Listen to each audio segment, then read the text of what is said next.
Welcome to my restaurant. My name is Catherine Hubert.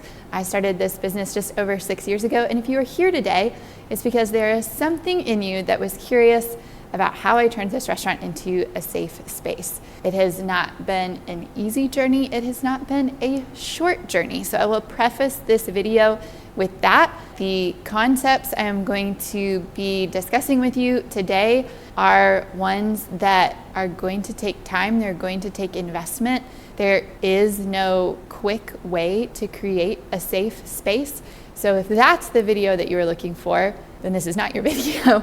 But if you are here because this idea resonates with you, it's something that you either are already doing and want to learn more about, or something that you are seeking in your life, then I hope that the principles and the ideas that I'm getting ready to dive into are things that are meaningful to you, that are impactful to you, and ultimately encourage you in your own quest for safety. Hi, my name is Catherine Hubert. This is my business, Chez Jeunesse, where I am the restaurant owner, chef, and disability integration coach. All right, we are going to discuss three different principles that I have used and that I practice in terms of creating safe spaces. This restaurant space has been the space where I have practiced that the most over the past 6 years, but it's not something that's new or specific to this restaurant. It's an idea that I am passionate about and intrigued by in my life in general. And this restaurant space has been the outlet that I've gotten to work that out in the largest capacity so far in my life. The guiding umbrella or principle that we are going to then break down into three smaller ones is that external safety first comes from internal safety. So, what do I mean by that? What I mean is that before I, as a person, or therefore the extensions of me, in this case my business, can become safe for others to experience and enjoy, I must first become safe with myself. For me, the work of becoming safe with myself is something that I've been practicing for a long time, but didn't necessarily have language around until more recently. But my personal therapy journey started about 20 years ago when I was in high school, and then is something that I have continued to practice and use as a tool as an adult. It started when I was in high school in more of a crisis-related context, and then as an adult, and especially over the past 5 to 10 years, therapy has been more of a practice ground for me to actually work through things outside of crisis and to get to really dive into my own thoughts and my own feelings, and to understand my body better, to understand my brain better, to work through my own wounds, through the things that are holding me back, to grow, to change, to all of those things. And part of that work for me has included becoming safe with myself. This is a concept that I was introduced to through the work of Brene Brown and Maya Angelou, the act of belonging to yourself. Before you can belong to other people, first seeking out belonging for yourself. I know some of these things and concepts that I'm going to be talking about in this video maybe feel a little bit broad or vague, and that's because the journey is going to look different for each person. So I'm going to walk you through a little bit of my journey, and then it will be up to you to take your own.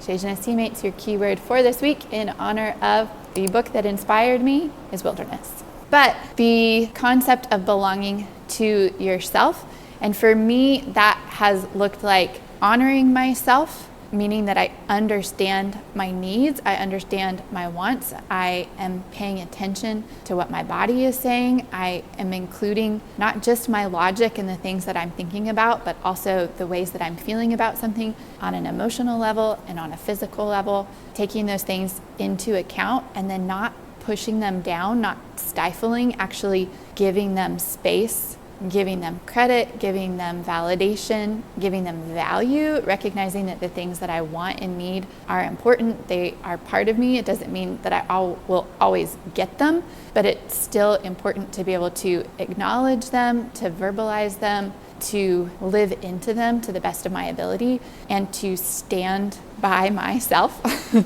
Sometimes that's literal, like I'm literally standing by myself, because belonging to myself sometimes means that I feel very isolated and lonely. But on a more metaphorical level, standing by myself, meaning that I'm not betraying myself, I'm not leaving myself. I am choosing to see, to honor, to respect my own thoughts, opinions, feelings, and I am not neglecting those things because of the opinions of others, because of the choices of others, because of the judgments of others, or the expectations that others may place on me and who they think I am or who they think I should be, but instead being honest with myself about who I really am, enjoying and delighting in who I actually am, and then choosing to make a stand for her on a daily basis. That practice of becoming safe with myself, and the reason why that is important is because it has allowed me a place to identify my own bias, to confront my own insecurities, and to do those in ways that are still compassionate and curious, which means that I'm not punishing myself for them, I'm not beating myself up over them, I am not condemning myself for things. I'm instead being able to actually evaluate things for what they are and see where I want to grow and see where I want to change and push into that with openness instead of with a shield up. So that's the first step, because in order to actually be a safe person for other people, I need to have my defenses down, and I also need to be willing to do my own work. The reason that I say that is because to be a safe person for other people, especially people who are different than me, whether that means on a neurological level and from a disability standpoint, whether that's from a racial level and the color of my skin versus the color of someone else's skin, whether that's from a sexual identity standpoint, whether that's from a gender identity standpoint, from an economic standpoint, from an upbringing standpoint, from a religious or spiritual standpoint. Like, there's so many different facets of who I am as a person that will be different from facets of who other people are as people. And that's a beautiful thing. And also, I've had to look at my own bias and my own preconceived ideas or expectations or judgments, assumptions about other people because of those things that may be different, that I either am ignorant about, that I am prejudiced about, that I have been impacted negatively or positively by the culture around me about. And I've found that it's incredibly hard to do that work of tackling the bias to then become a person who can be safe in relationship with humans who are different from me if I'm in a place where I'm so insecure and fearful about the moral statement that may make about my character, or I'm feeling my ego so strongly that I'm not able to actually get real with myself, then I'm no longer a safe person. Because when tension comes up,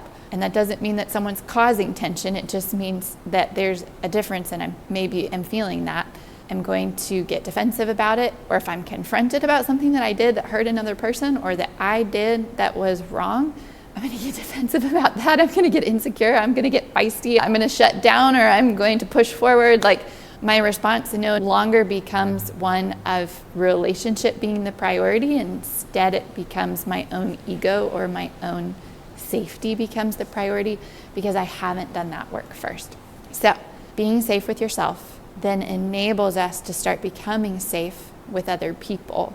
And then out of that, the last step, the number 3 to this 1, 2, 3, is creating then the space that is safe. For me, in this restaurant, that has looked like so many different things. There is the emotional component of it, but there also is a very real physical component of it too. What does the space look like? What do I want people to feel when they walk in?